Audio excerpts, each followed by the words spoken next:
કોઈ તમને એવી રીતે દાદાગીરી કરે તો અમને હોકારો કરજો, અડધી રાતે અહીંયા ગાડીઓ લઈને અમે આવી જશે. ગુજરાતમાં સ્થાનિક સ્વરાજની ચૂંટણીનો માહોલ છે અને આ દરમિયાન તમામ દિગ્ગજ નેતાઓના નિવેદનો સામે આવી રહ્યા છે અને હવે ફરી એકવાર આવું નિવેદન ધારાસભ્ય હીરા સોલંકીનું સામે આવ્યું છે, જેમાં તેમણે પ્રજાને કહ્યું છે કે જો કોઈ દાદાગીરી કરે તો અડધી રાતે હોકારો કરજો. આખી ઘટના શું છે, હીરા સોલંકી આવું શા માટે કહ્યું, તેના વિશે વિગતે ચર્ચા કરીએ. નમસ્કાર, તમે જોઈ રહ્યા છો ચક્રવાત ન્યૂઝ. હું આપની સાથે હેમંત.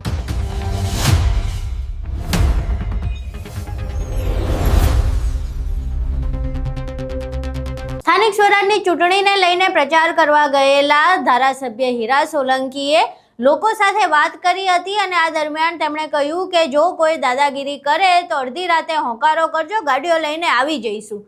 જે પ્રમાણે નવનીત બાલદિયાનો બનાવ બન્યો હતો ત્યારબાદથી હીરા સોલંકી સતત આ મુદ્દે ચર્ચામાં હતા અને ક્યાંક એવું લાગી રહ્યું છે કે તેની આજુબાજુનું જ આ તેમનું નિવેદન છે. અહીં રાજુલાના ધારાસભ્ય હીરા સોલંકીએ લોકોને જે વાત કહી તેનો વિડીયો સાંભળીએ. એટલે એ પ્રમાણે જીવજો અને આપ સૌને કહેવા આવ્યો છું કે કોઈ તમને એવી રીતે દાદાગીરી કરે તો અમને હોકારો કરજો, અડધી રાતે અહીંયા ગાડીઓ લઈને અમે આવી જશું.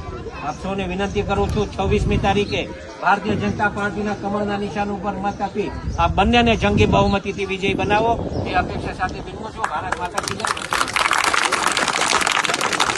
અહીં તમે જોયું કે હીરા સોલંકીએ સ્થાનિક લોકોને કહ્યું છે કે જો કોઈ પણ દાદાગીરી કરે તો અડધી રાતે હોકારો કરજો. જો કે હીરા સોલંકીનું આ નિવેદન સામે આવ્યા બાદ બીજી ચર્ચા એ પણ થઈ રહી છે કે જ્યારે દાદાગીરીની વાત આવશે શું ત્યારે જ હીરા સોલંકી સામે આવશે, કારણ કે જે નવનીત બાલદિયાનો બનાવ બન્યો ત્યારે જે પ્રકારેનું હીરા સોલંકીનું વલણ હતું, જે પ્રમાણે એક્ટિવલી હીરા સોલંકી દેખાવા મળતા હતા, એ પ્રમાણે ત્યારબાદના કોઈ બનાવમાં એ જોવા નહોતા મળ્યા. જંગલેશ્વર ડિમોલિશનમાં કોળી સમાજના જે લોકો છે તેમની વેદના હોય કે પછી કોળી સમાજની એક યુવતીએ કરેલી આત્મહત્યા હોય કે પછી બાદમાં રાજકોટમાં જે જગદીશ બાંગરવાવાળો કેસ બન્યો, કસાઈમાં હીરા સોલંકી જોવા નહોતા મળ્યા, પરંતુ તેમનું કોઈ નિવેદન કે ટિપ્પણી પણ સામે નથી આવી. ત્યારે એવો પ્રશ્ન થઈ રહ્યો હતો કે જે નવનીત બાલદિયા વખતે આટલા એક્ટિવલી સામે આવેલા હતા એ ધારાસભ્ય હવે કેમ ગુમ થઈ ગયા છે.